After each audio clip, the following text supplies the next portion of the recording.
말씀은 예수님의 갈릴리 사역 후기 사역에 대한 말씀입니다. 그래서 예수님은 오늘 2절에 보시면 오늘 이 일이 있기 엿새 전에 가이사랴 빌립보 지역에서 이미 메시아로서의 임무를 수행하기 위해서 십자가의 순환을 당할 것을, 또 죽으셨다가 부활하실 것을 제자들에게 예고하셨었습니다.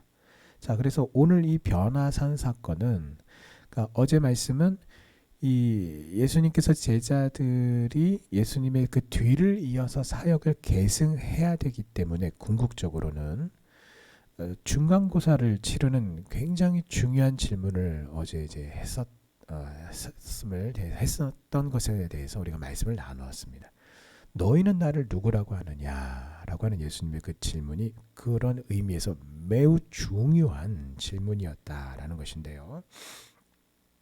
오늘 이 변화산 사건은 이제 6일을 뛰어넘어요. 그러니까 그 6일 안에 있었던 일들은 다 지금 생략해버린 거예요. 기록함에 있어서. 왜 그러냐면 6일 전에 예수님의 그 질문과 더불어서 이 6일 후에 그 질문 때를 기준으로 다시 6일 후에 있었던 오늘의 이 변화산 사건이 갖는 그 의미가 예수님께서 6일 전에 하셨던 그 질문과 매우 또 아주 깊은 연관이 있는 중요한 사건이기 때문입니다. 그래서 매우 신비로운 사건이며 또한 더불어서 중요한 의미를 지니고 있는 변화산 사건의 기록입니다.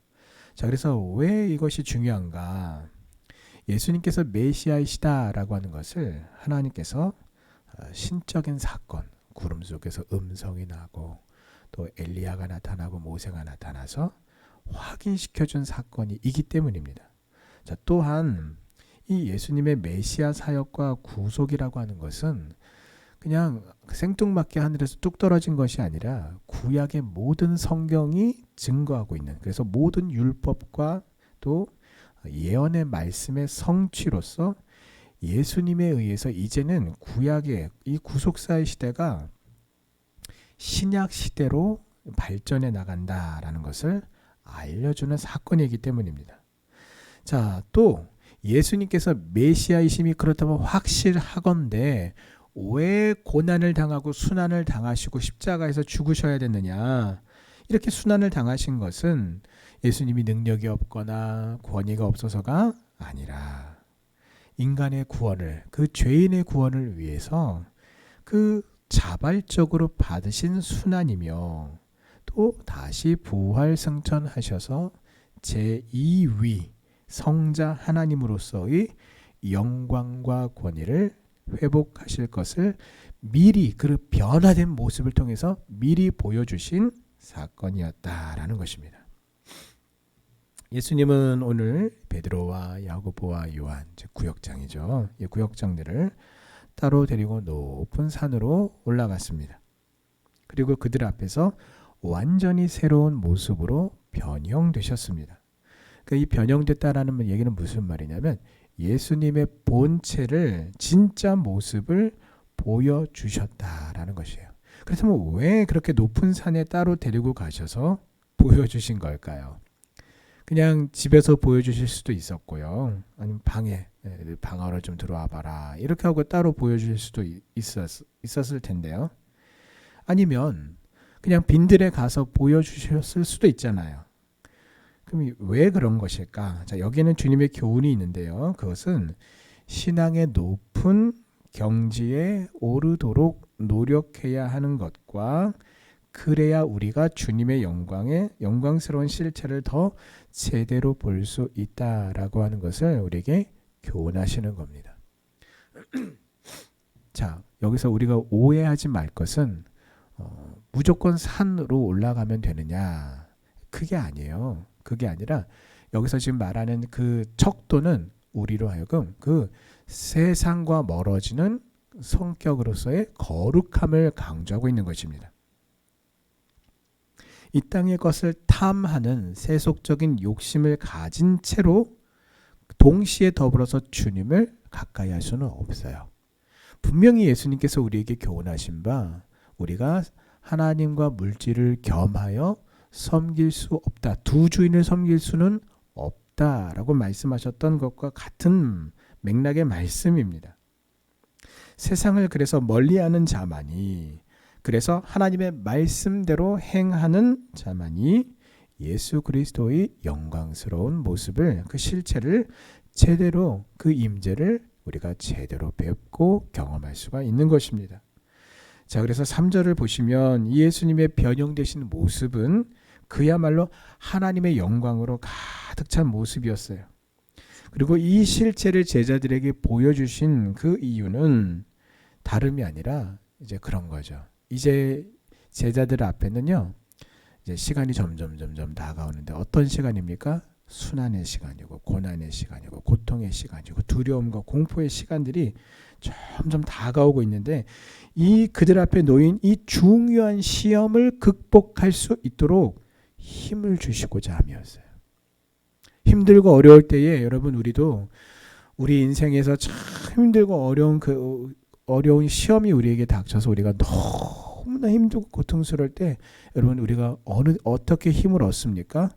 하나님께서 과거에 나에게 은혜 주셨던 그날, 나에게 그 은혜 주셨던 그 말씀, 하나님의 놀라운 그 도우심의 역사가 있었던 그 신비로운 그 경험들, 사건들, 은혜로웠던 그 모든 하나님의 그 은혜들을 우리가 다시 한번 되돌아보면서 우리가 위안을 받는 거예요. 그래, 내가 그래도 주님 안에서, 하나님의 말씀 안에서, 성령의 은혜 안에서 내가 힘을 내야지라고 하는 그 힘을 주신단 말이죠. 그래서 지금 당장은 제자들이 이 사건이 두렵고 어니 벙벙하고 이게 무슨 일인가 싶겠지만, 향후에 그들이 어려움 가운데, 시험 가운데 들 때에 이 미리 변화되신, 온전히 그 영광스러운 모습으로 변형되신 예수 그리스도를 직접 배웠던 이 영적인 경험, 또한 실제적인 그 경험으로 하여금 이들로 하여금 그것을 기억하며 힘을 내도록 하기 위함이었습니다. 실제로 엿새 전에 예수님의 말씀, 십자가의 순환과 예수님의 그 죽으심에 대한 예고의 말씀에 제자들은요, 충격과 공포, 낙심에 빠져 있었을 것입니다. 자신들의, 베드로뿐만 아니라 모든 제자들이 자신들의 모든 것들을 다 버려두고 예수님을 쫓아왔는데, 그리고 여기까지 다 따라왔는데, 아니 예수님께서 고난당하시고 죽으신다는 그 말씀은 그야말로 큰 충격이었습니다. 그래서 베드로는 예수님을 말리다가 사단이라고 하는 심한 질책까지 들었었으니 얼마나 그 마음이 의기소침해 있었겠습니까? 여러분, 이게 비단 제자들만의 일입니까? 아니에요. 오늘 우리가 성도로 살아가면서 우리가 열심히 믿음 생활한다라고 하는 우리의 과정 속에서 우리도 예수님의 발자취를 따르려고 애를 쓰다 보면 우리의 힘으로, 우리의 노력만으로, 우리의 의지만으로 도저히 감당이 되지 않을 때가 있어요. 어려운 시험이 닥쳐서 낙심하고 공포와 두려움 가운데에 있고 낙심해 있을 때가 있습니다.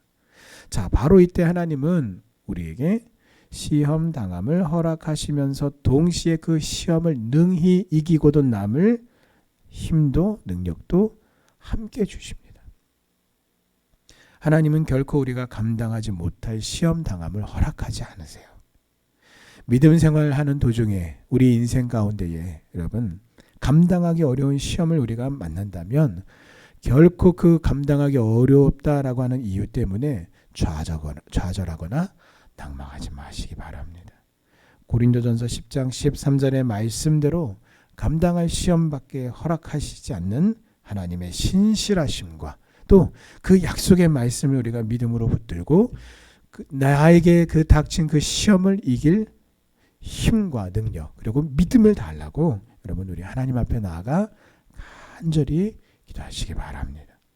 자, 모세와 엘리야가 함께 나타나서 변형되신 예수님과 함께 대화를 나누었습니다.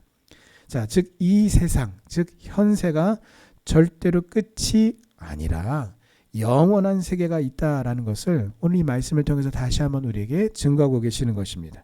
그래서 예수님 시대를 당시를 기준만 해도요, 이미 엘리야도 모세도 오래전에 세상을 떠난 사람들이었어요. 모세는 1500년 전 사람이고 지금이 기준이 아니라 예수님 이 변화산 사건 때를 기준으로 봐도 모세는 1500년 전 사람, 엘리야는 900년 전 사람이었단 말이죠. 자, 그런데 그들이 지금 변화산 위에서 예수님과 함께 대화하고 있습니다. 또 한 가지 놀라운 것은 1500년 전 사람, 900년 전 사람을 이 베드로와 다른 두 제자들 역시 초상화를 본 게 아니란 말이에요. 그런데도 불구하고 그들을 마주 대하자마자 야, 이 사람이 모세구나, 이 사람이 엘리야구나 라는 것을 바로 알 수 있었다라는 겁니다. 자, 시대를 초월하고요, 육체의 죽음을 초월하여서 여전히 살아있다라고 하는 증거입니다. 비록 인간은 죽음이라고 하는 육체의 소멸의 과정을 피할 수는 없습니다. 그러나 그것이 인간 그 존재의 소멸을 의미하는 것은 아닙니다. 왜냐하면 영혼이 영원하기 때문입니다. 또한 영혼만 영원한 것이 아니라 여러분, 예수님께서 재림하시는 그날 모든 사람들의 그 죽은 육체가, 썩어버린 육체가 다 타서 소멸해서 죄로 돌아간 그 육체가 다시 다 부활합니다. 그리고 어떻게 됩니까? 예수 그리스도를 믿고 구원받은 성도는 생명의 부활로 그 영혼이 육체와 다시 결합하는 거예요. 그래서 우리가 다시 완전히 새로워진 존재가 되어서 우리가 천국으로 우리가 들어가게 되는 것이고요. 지옥으로 가는 그 영혼들도 영혼만 지옥에 가는 게 아닙니다. 사망의 부활로 그들의 육신 역시 되살아나서 영혼과 함께 결합이 되고 그 영혼과 육체가 다시 결합된 상태에서 지옥 불구덩이 속으로 들어가게 되어서 사망의 부활로 나오게 되는 것입니다. 여러분, 예수님 안에 있는 여러분, 이 부활의 생명, 영원한 생명의 부활로 나아가는 우리 성도님들 되시기를 주님의 이름으로 축원합니다. 자, 베드로는 이 광경을 보고 자기가 무슨 말을 하는지도 깨닫지 못하고 거기에 그 산 위에 초막 셋을 짓겠다라고 말을 합니다. 근데 참 현실 감각이 없죠. 왜요? 아니, 자기가 보고 모세 그리고 엘리야, 예수님을 생각해서 초막 셋을 짓겠다라고 했으면 본인들은 어디서 지낼 거예요? 네? 거기가 너무 좋아가지고 내려가기 싫어서 지금 하는 이야기인데, 그렇게 따지면은 초막 최소한 4개는 짓겠다라고 얘기를 해야 되는 거 아닙니까? 셋이서 초막 하나에서 살더라도 지금 정신이 없는 거예요. 지금 베드로는 어떤 지금 우를 범하고 있냐면 하나님을 어떤 특정한 장소에 붙잡아 두려고 하는 헛된 시도를 하고 있다라는 것입니다. 여러분, 이것이 이 베드로만의 이야기가 아니라 오늘 우리 시대에도 똑같은 일들이 벌어지고 있습니다. 사람들은 어떤 특정한 장소를 신령한 장소로 구분하려고 해요. 그러나 하나님은 인간의 손으로 지은 어떤 특정한 성전이나 혹은 장소에 거기 국한돼서 붙잡혀 계시는 분이 절대로 아니십니다.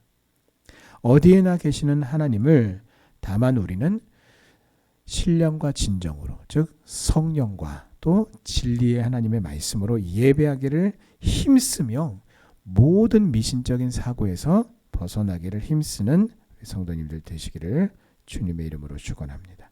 자, 그래서 구름 속에서 소리가 난 후에 정신을 차려보니까 엘리야도 모세도 사라지고 예수님도 본인들이 알았던 모습으로 되돌아오셨어요.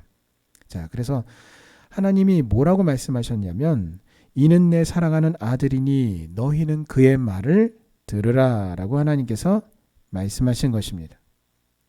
왜요? 우리의 신앙의 초점이 예수님이 아닌, 하나님의 말씀이 아닌 엘리야에게, 모세에게 향할 이유가 없다라는 것이에요. 우리의 믿음이라고 하는 것은 오직 예수 그리스도께 우리의 초점을 맞추는 것이고, 예수님의 그 초점에 우리의 초점을 맞추는데, 예수님은 오롯이 이 땅에 오셔서 어디에 초점을 맞추셨냐면 오직 하나님 아버지의 말씀이 이루어지는 것에 자신의 온 생애를 바치시고 초점을 맞추셨어요. 그렇다면 오늘 우리가 너희는 그의 말을 들으라 하시는 하나님의 말씀대로 행한다면 결국은 우리 역시 하나님의 말씀이 나를 통해서 이루어지도록 하는 그 믿음 생활을 우리가 해야 된다라는 것입니다. 그래서 이처럼 우리의 신앙이 예수님께 맞춰지고 하나님의 말씀에 있어서 영원한 진리와 생명, 안식을 얻는 우리 성도님들 되시기를 주님의 이름으로 축원합니다. 제자들은 산에서 내려오면서 서로 묻습니다. 대체 죽은 자 가운데서 살아나는 것이 무엇일까? 부활의 진리를 깨닫지 못했어요. 그 이유는 다름이 아니라 이 심령의 거듭남을 체험한 성도만이 부활의 진리를 믿을 수가 있기 때문입니다. 주님의 부활이 믿어지는 것은 구원받은 성도에게만 허락하신 하나님의 큰 은혜입니다. 성령님의 선물입니다. 오늘도 우리가 이 은혜에 감사하며 날마다 부활의 소망으로 또 기쁨으로 승리하는 우리 성도님들 되시기를 주님의 이름으로 축원합니다. 아멘. 기도하시겠습니다.